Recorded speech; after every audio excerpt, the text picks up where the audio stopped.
ہے جی اصل بات۔ اچھا حضرت یہ بتائیں کہ کیا حضرت امیر معاویہ رضی اللہ تعالیٰ عنہ کی پیارے آقا علیہ الصلوۃ والسلام کے کچھ رشتہ داری بھی تھی آپ کے ساتھ؟ جی بالکل، جناب حضرت سیدنا امیر معاویہ رضی اللہ تعالی عنہ کی ایک رشتہ داری نہیں ہے اہل بیت اطہار کے ساتھ، اللہ بہت زیادہ ہے۔ سب سے پہلے تو آپ یہ دیکھیں کہ آپ کی سگی بہن سیدہ ام حبیبہ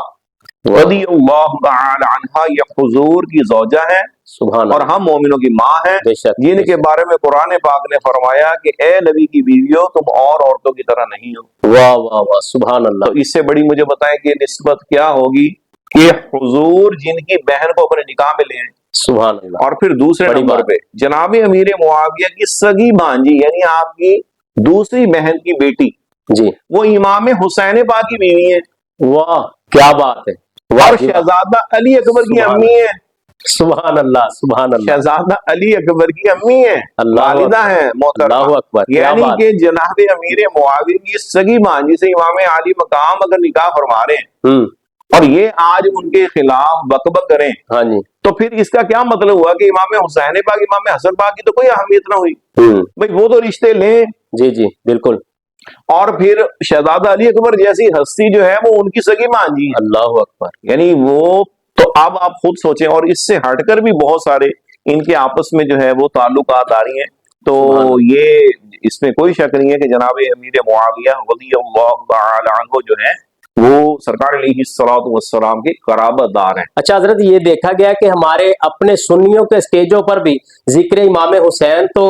ہوتا ہے الحمدللہ، لیکن ذکر امام حسن پاک نہیں ہوتا، ان کو آپ کیا میسج دینا چاہیں گے؟ وہی وجہ ہے نا کہ یہ ہم لوگوں نے تو بھیڑ چال پکڑی ہوئی ہے، یعنی ہمارا ایک اپنا منشور ہونا چاہیے، جی ہمارا ایک اپنی سوچ ہے، ہمیں الحمدللہ ہم کو یتیم الفکر نہیں ہے، جی ہم یزید الفکر نہیں ہے، جی ہمارا ایک 14 صدیوں کا سواد اعظم ہمارے اکابرین اہل سنت ہیں جنہوں نے اہل سنت کی عقائد اور نظریات جو ہے وہ ہم تک پہنچائے ہیں، بے اور شک، ہماری ایک پوری چین ہے، ایک ہسٹری ہے، جی تو ہم نے اس کو اس انداز میں ڈیفینڈ کرنا ہے، ہم نے اپنے اہل سنت کے سٹیج کو اپنے نظریات کے مطابق پریزنٹ کرنا ہے، جی لیکن مسئلہ یہ ہے کہ اس پہ غور و فکر کرنے کے لیے تیار نہیں ہے، جی اور یہاں پر جو ہے وہ جو ایک اہل سنت کا ایک منہج ہونا چاہیے سٹیج کے اوپر وہ جی نہیں ہے، بلکہ بدقسمتی سے ایسے خطیبوں نے، ایسے نقیبوں نے اور ایسے جی نعت خوانوں نے جن کے اندر رفظ چھپا ہوا ہے انہوں نے اس چھپا ہوا سٹیج کو کیپچر کیا ہوا ہے، ہے ایسے، لہذا وہ وہاں پر آتے ہیں، یا ان کو ماں کی شان یاد آتی ہے، یا امام حسین پاک کا ذکر یاد آتا ہے، جی نہ انہوں نے جو ہے وہاں پر جناب ابوبکر صدیق کی منقبت پڑھنی ہے، نہ جناب عمر فاروق کی، نہ جناب عثمان غنی کی، جی اور نہ انہوں نے امام حسن پاک کا ذکر کرنا ہے، جس طرح وہاں پر حسین پاک کا ذکر ہوگا انہوں نے بھی یہاں پر وہ کر دینا۔ اب سنی چونکہ ان کو پتہ نہیں ہوتا، وہ امام حسین پاک کا ذکر بھی اہل بیت کی محبت میں جھوم کر سن لیتے ہیں، جی لیکن ان کو پھر لاشعوری طور پر جو فیڈ کیا جاتا ہے تو وہ اگلی بار پھر وہی اس کا اظہار کرتے ہیں کہ وہ بھی پھر سے امام حسین پاک کی محفلیں کرواتے ہیں۔ تو جی یہ تو ہم اہل سنت کا جو سٹیج ہے اس پہ علماء اہل سنت کو آگے لانے کی ضرورت ہے بے کہ شک، ان کو کیا جائے، نہ کہ یہ کہ پوری رات نعت خوانی کرائی جائے اور کسی سنی عالم کو بلایا نہ جائے، یا ایسے بلایا جائے تو اس وقت اس کو بٹھایا جائے جب ساری پبلک تھک گئی اور وہ گھڑی دیکھ کے بار بار کہ علامہ صاحب بیان کا ختم کریں گے،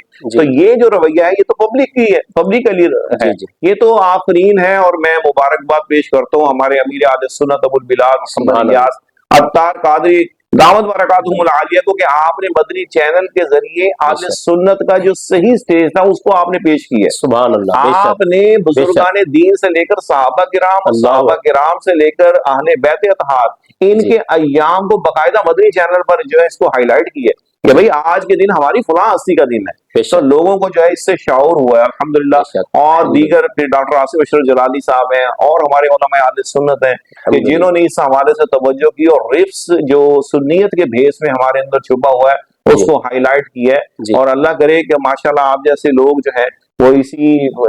کام کو جو ہے وہ آگے لے کر چلیں، تو آمین انشاءاللہ ہم نے اس کو کرنا ہے کہ انشاءاللہ، ہم صرف اہل سنت کی فکر، اور اہل سنت کی فکر سید اعلیٰ حضرت نے بیان فرمائی ہے کیا بات، کہ آپ بے شک فرماتے ہیں بہت خوبصورت الفاظ ہیں، فرمایا سب اذکار سے بڑھ کر ذکر الہی جو ہے وہ نماز ہے، یعنی کہ بہترین ذکر الہی، بے شک افضل اذکار ذکر الہی ہے، یعنی اللہ کا ذکر سب سے بہترین ذکر ہے، بے شک، اور فرمایا ان ذکر الہی میں سب سے افضل نماز ہے، اور سبحان فرمایا اگر نماز بھی رافضیوں کے طریقے پر پڑھی جائے تو ناجائز و ممنوع ہے، اللہ، نہ کہ اور اذکار مجالس، یعنی آپ نماز بھی اگر رافضیوں کی طرح پڑھیں گے تو وہ قابل قبول نہیں ہے، تو جب نماز قابل قبول نہیں ہے تو جو اور ذکر ہیں وہ اگر ہم ان کے طریقے سے کریں تو وہ قابل قبول کیسے ہوں گے؟ تو پھر فرمایا محرم شریف میں ذکر شہادت شریف جس طرح عوام میں رائج ہے، جس سے تجدید حزن یعنی غم کو بار بار لوٹایا جائے، لوہا باطلہ مقصود اور اکاذیب موضوعات سے تلویث موجود خود حرام ہے۔ ہاں کہتے ذکر فضائل شریف امام حسین پاک ریحان رسول بر وجہ جائز روایات صحیحہ معتمدہ معتبرہ سے ضرور نور عین اور عین نور ہے۔ مطلب انہوں نے کہا کہ جناب امام حسین پاک کا ذکر آپ بہترین روایات جو ہیں ان سے کریں، اس میں کوئی حرج نہیں ہے۔ لیکن اعلیٰ حضرت آگے کیا فرماتے ہیں یہ سننے والا، فرمایا مگر صرف اسی پر اختصار کہ آپ صرف امام حسین، یعنی یہ محرم کی بات ہو رہی ہے آگے پیچھے کی نہیں، کہ محرم میں صرف اسی پر اختصار اور ذکر خلفائے کرام سے دامن کشی۔ اور آگے پھر آپ نے لکھنؤ کا حوالہ دیا، فرمایا ضرور قابل اعتراض اور قابل احتراز ہے، یہ ناسبیت نہیں بلکہ اہل سنت کا طریقہ ہے۔ یعنی آپ کا مطلب یہ ہے کہ آپ صرف اہل بیت اطہار کی شان بیان کریں اور خلفائے راشدین یا صحابہ کرام کو نظر انداز کریں، تو فرمایا کہ یہ ہرگز اہل سنت کا طریقہ نہیں ہے۔ اور اس کو اگر کوئی یہ کہے کہ نہیں جی آپ نے صحابہ کرام کی بات کی، اہل بیت سے شاید آپ چڑھتے ہیں تو اور یہ ناسبیت ہے، تو اعلیٰ حضرت فرماتے ہیں یہ ناسبیت نہیں ہے، بلکہ ہمارے بزرگوں نے لکھا کہ جو صحیح سنی ہوگا رافضی اسی کو ناسبی بولے گا۔ مطلب جو صحابہ اور اہل بیت دونوں کو اپنے سر کا تاج سمجھے گا، رافضی اس کو ناسبی بولے گا۔ تو اس لیے ہمیں تو محرم میں بھی یہ حکم ہے کہ ہم اہل بیت اطہار کا ذکر کریں تو صحابہ کا کریں، اور صحابہ کا کریں تو صحابہ اہل بیت کا بھی کریں، تو دونوں میں سے کسی ایک نسبت کو بھی چھوڑا نہیں جا سکتا۔